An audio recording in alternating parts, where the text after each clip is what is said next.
Bismillahirrahmanirrahim. Assalamualaikum warahmatullahi wabarakatuh. Selamat pagi anak-anak. Hari ini kita akan mempelajari pembelajaran fikih tentang riba, bank, dan asuransi. Sebelum kita memulai pembelajaran ini, marilah kita berdoa dahulu. Semoga diberikan kemudahan dan kelancaran, juga mendapatkan ilmu yang manfaat, barokah dunia dan akhirat. Allahumma amin. Jadi ini ringkasan mengenai riba, bank, dan asuransi. Riba adalah salah satu usaha mencari rezeki dengan cara yang tidak benar dan dibenci oleh Allah Subhanahu wa Ta'ala. Sedangkan bank menurut jumhur ulama merupakan perkara yang belum jelas kedudukan hukumnya dalam Islam, karena bank merupakan sebuah produk baru yang tidak ada nasnya pada saat zaman Nabi Muhammad SAW. Kemudian ketentuan mengenai asuransi masuk dalam kategori objek ijtihad karena ketidakjelasan ketentuan hukumnya.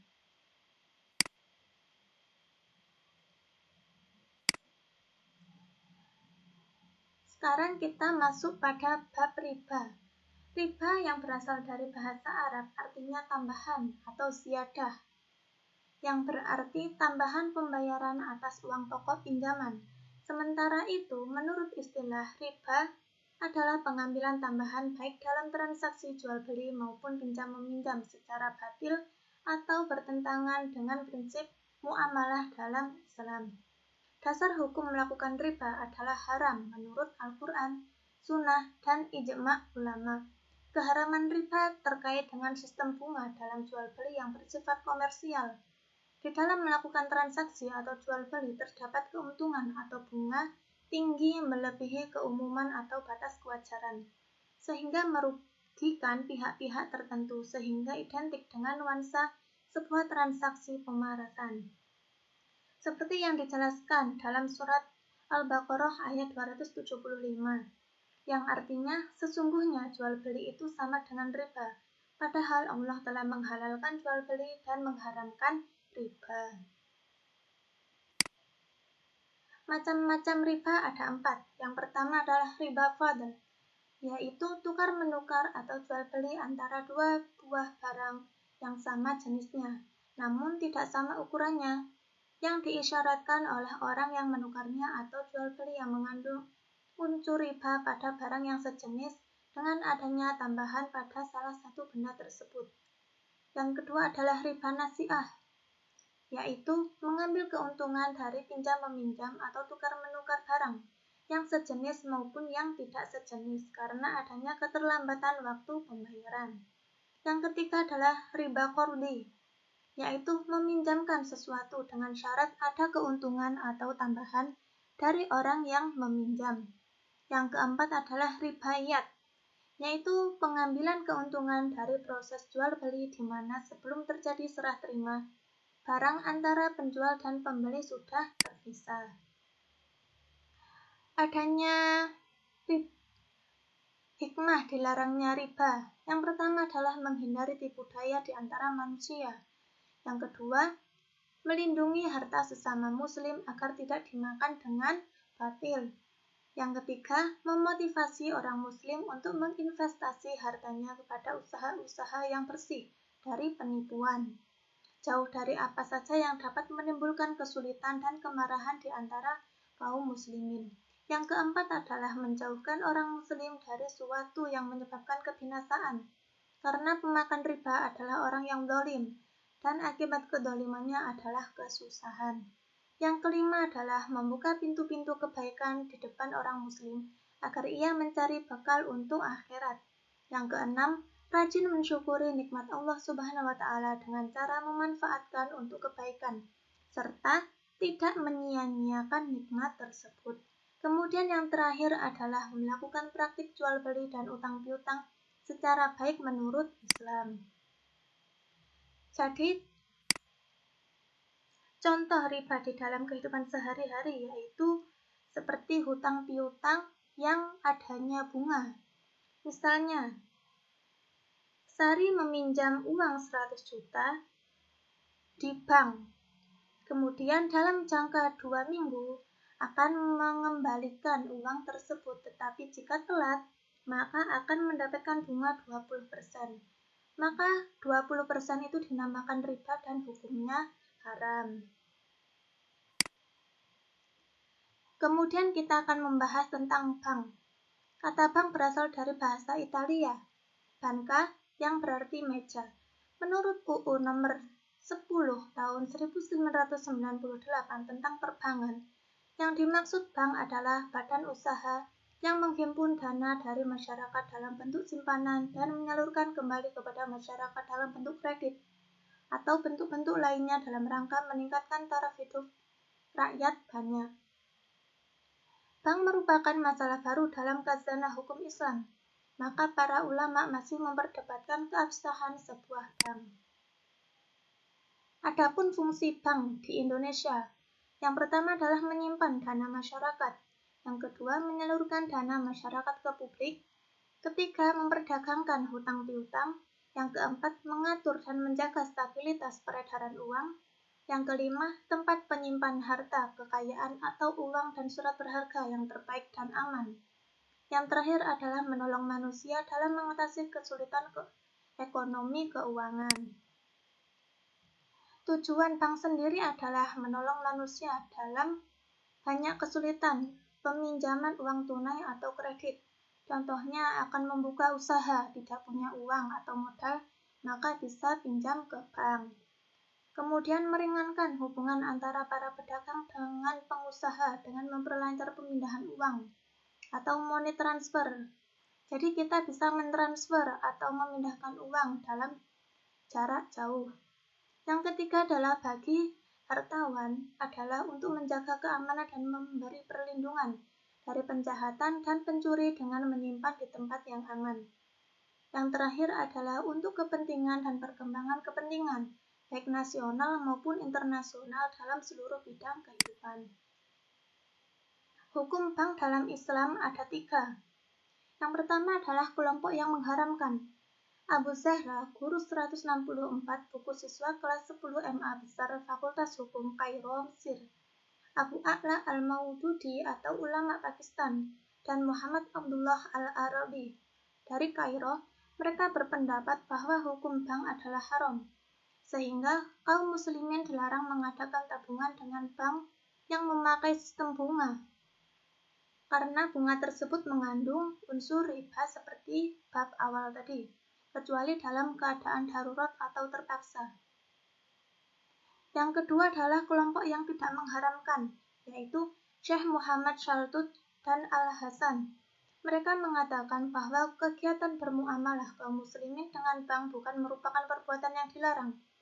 Bunga bank di Indonesia tidak bersifat ganda, sebagaimana digambarkan dalam surat Al-Imran ayat 130.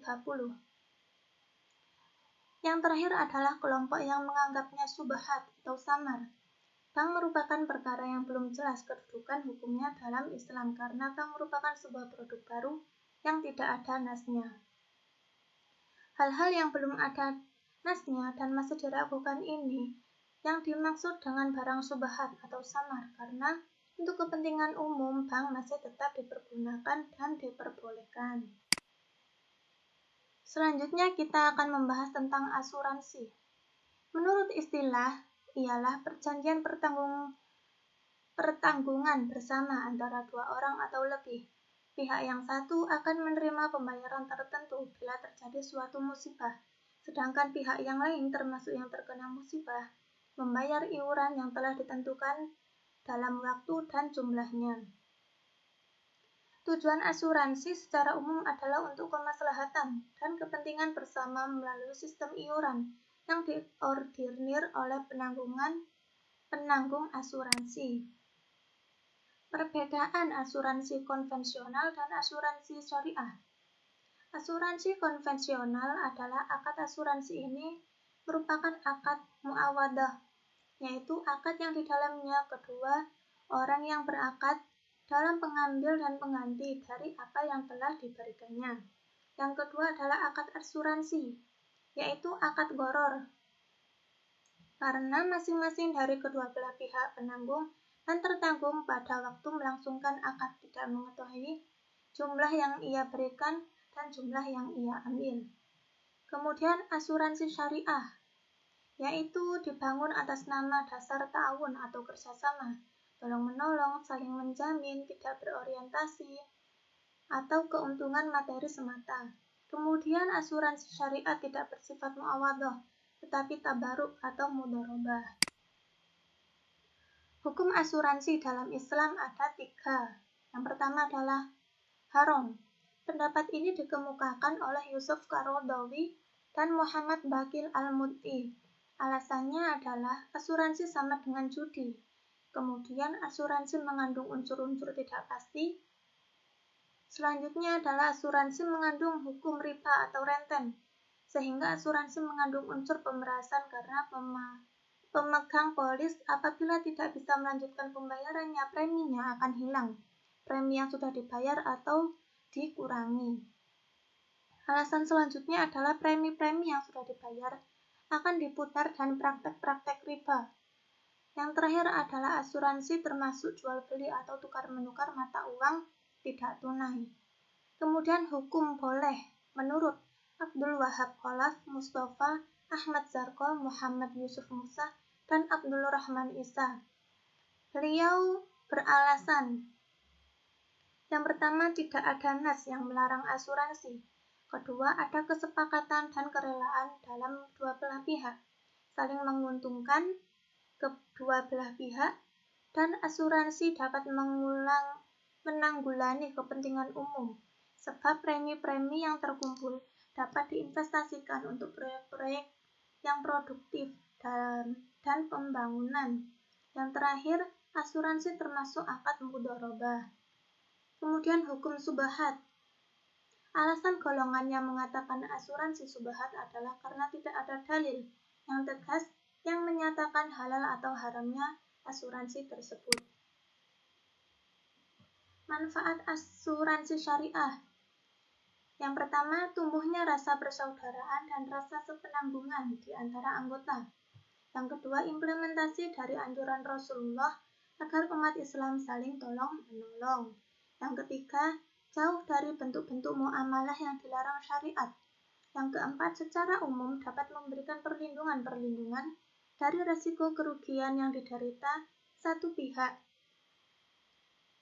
Yang kelima, meningkatkan efisiensi, karena tidak perlu secara khusus mengadakan pengamanan dan pengawasan untuk memberikan perlindungan yang memakan banyak tenaga, waktu, dan biaya. Yang keenam, pemerataan biaya, yaitu cukup hanya dengan mengeluarkan biaya yang jumlahnya tertentu dan tidak perlu mengganti atau membayar sendiri kerugian yang timbul atas jumlah yang tidak tertentu dan tidak pasti. Kemudian yang terakhir adalah sebagai tabungan, karena jumlah yang dibayar pada pihak asuransi akan dikembalikan saat terjadi peristiwa atau berhentinya akad. Jadi asuransi ini tuh ada beberapa macam. Salah satunya adalah asuransi kesehatan, di mana kita menyebutnya adalah sebagai BPJS, yaitu kita membayar setiap bulannya untuk asuransi kesehatan kita.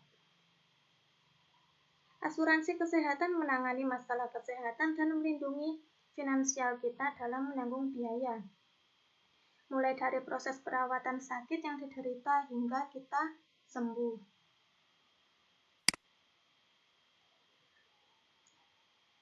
Kemudian, jika ada pertanyaan, silahkan kalian menulis di kolom komentar, nanti akan Ibu jawab satu persatu. Jangan lupa belajar dan tetap semangat. Wassalamualaikum warahmatullahi wabarakatuh.